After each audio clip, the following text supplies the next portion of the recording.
All right, we've talked a lot about the buyers. How about these sellers? And this is what an expansion team usually does around the deadline. Forget what Vegas did. They were all in. They added. This is normal expansion protocol here. The Kraken unloading some of their big names. Calle Yarncroke, Mark Giordano, Colin Blackwell, Jeremy Lauzon going to Nashville, Appleton, and Marcus Johansson back to Washington for another stint there. Ron Francis just trying to acquire capital, acquire picks. How do you think Seattle came out today? I think they did well. It's a very difficult time. I really think Seattle felt they were going to challenge in the Pacific for that third, fourth, maybe a wild card. And yeah, and it just didn't pan out. Goaltending didn't come to fruition, which was a major problem. They were defense first team. And things just didn't fall into place. So I don't think Ron Francis wanted to be in this position. But when you get to this spot, it's like, all right, there's no use sitting here waiting. Let's start bringing in draft picks. Let's start bringing in younger players. Let's start making these deals. So I think Ron Francis did exactly what he had to do. They are a team that is going to build through the draft. And I mean, today is what most expansion teams usually have to do. Another step. Vegas broke that mold.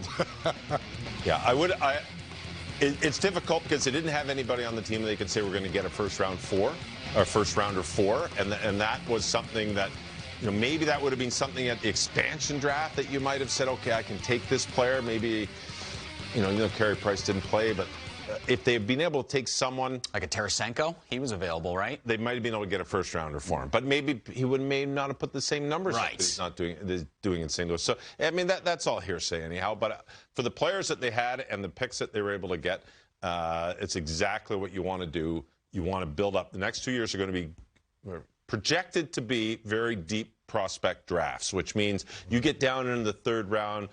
Better than the last few years that have gone on, that third round is going to be better than the last 3 rounds, which is great. If you've got those second-round picks, you don't have to be in the top half of the first to get an A player.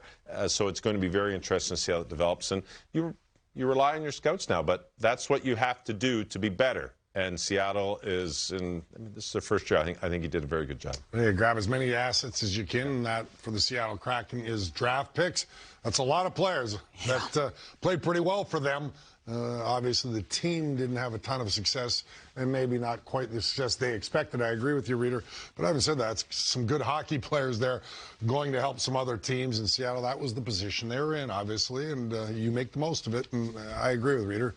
They did what they could, and they did a good job. Interesting that we talk about, wow, they're just going to be draft picks. A lot of teams come draft time will be looking to trade a player for a second rounder. Mm-hmm. So all of a sudden you get to the draft, and there are a lot of players who at the end of the playoffs, things didn't work out. Teams are going to move some guys. They're going to make some changes.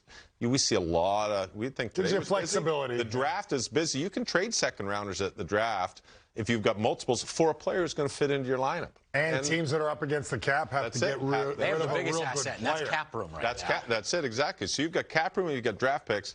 You can really maneuver. That's it. That's a very nice way to put it. You can maneuver, and come draft time, that will be our next big trade deadline day, because there's always a lot of fun, we're waiting for the draft. Yes, the trades. That is the new trade deadline day, it feels like. All right, we maneuver from the 32nd team in the NHL to one of the original 6. Montreal certainly have their sights set on not this year, obviously, but down the road. So how do you think Jeff Gorton and Kent Hughes did? You can see some of the notable acquisitions that they made, but it's more about the capital right now at this point, right? Building for the future. Yeah, and it's the draft picks. There's no question. I mean, Jeff Gorton has made his career on drafting with Boston Bruins, his scouting. He's got a very good eye for talent. And, as the president of a team, you don't necessarily always do that, but that's Jeff's strong point. And he's going to, and he's got a great relationship with Ken Hughes, the new general manager. They're both going to be involved in using these draft picks to get successful. So they did exactly what they wanted to do. They're still in the evaluation process there, too. I mean, this is you change your president, you bring in a new general manager, you bring in a new coach, you're still evaluating all of your players, and it's not done. We've got 20 games left, and Danny, you know what it's like. You played on teams when you get to the last 10 games, and, you played on good teams and bad teams, and I have too. And then you play on those teams that you're not in the playoffs, and you can see around the team, the guys have packed it in. Well, if you're a GM, if you're or a coach and you're seeing this, you're not on my team next year. It's audition time.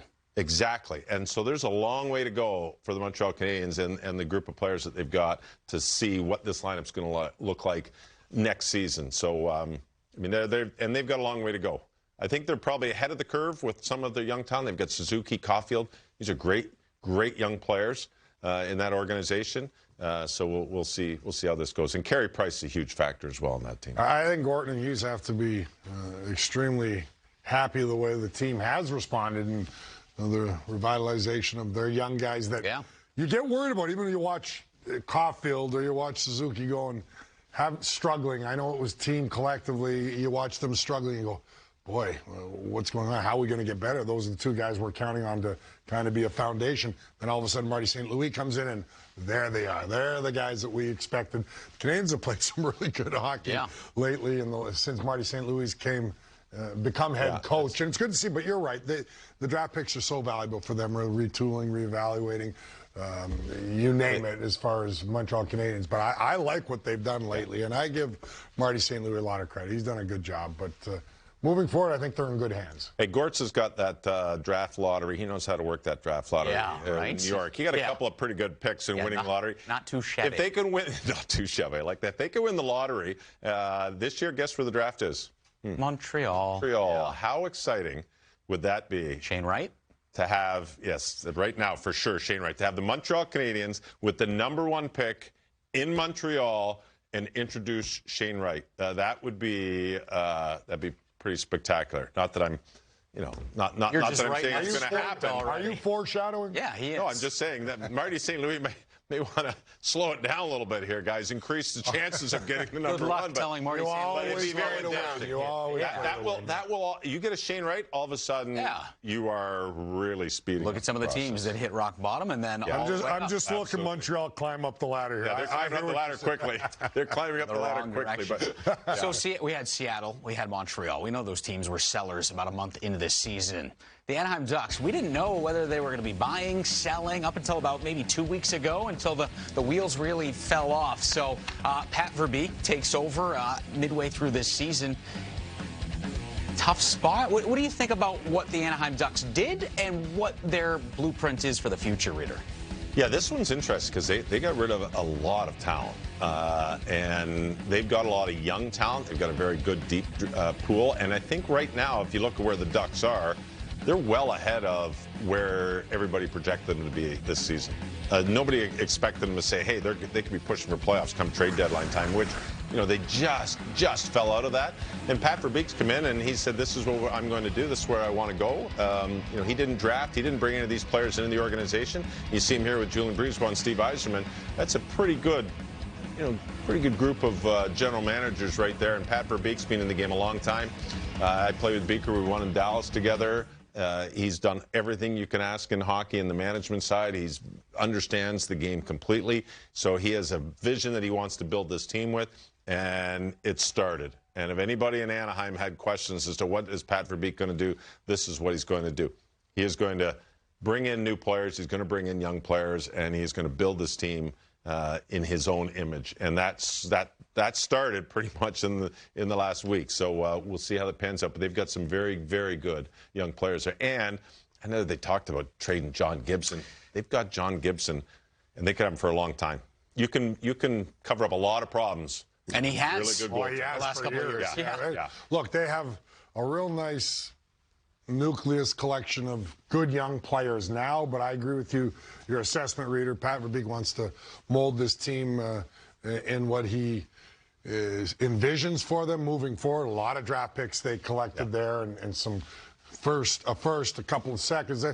They're in good hands right now. And Beaker, he was my first roommate in the National Hockey League, and he's an ornery SOB. Did you know he would be a GM at some point in his career? Based on that first year? Well, not a chance. I played him in 99. That was your first year. I'll give you years later. I would say I'm going no, not a chance. But seeing him now and looking back, he was a no-nonsense guy. Came to play, was student of the game, and So maybe I'm not surprised, but he's paid his dues, like you said. Yeah, but he was always so grumpy, a little ball of hate. He was the original little ball of hate. I think it's okay to be a little grumpy. Yeah, it is, but that's why because you're going to play hardball for when you're making. Hey, he was a great player. He put up a lot of goals, and he was not a tall guy, but he was as wide as he was tall, and he would go to the front of the net, and he would whack and hack, and every goal he got, there was somebody. Well, he's going to whack and hack when he's making deals. That's the negotiation but that's what I say. When the game ended, Beaker's going to be so far out of the game because he's like, I've had enough. I've had enough. And he's done everything. He's won cups. He was a fantastic player, and he got into it. And he's very astute. He's very astute, and he's understanding the game. You said it. He understands the game. And, I mean, we had a Dallas team, and we had an older Dallas team, and all we did were talk hockey. Everybody just talked hockey, and Beaker was talked hockey like everybody else. So I probably should say I'm not surprised. But just the way it was like, I'm like, he would not be the guy who would say, you know. He can be very stubborn, I will tell you that. So that's why I think he wants to mold the team to his liking. Well, we saw that with Lindholm. He did not move off of that. Lindholm, Manson, I mean, they Raquel, changed their back end drastically, but now it's moving forward, and he added all those draft picks as well.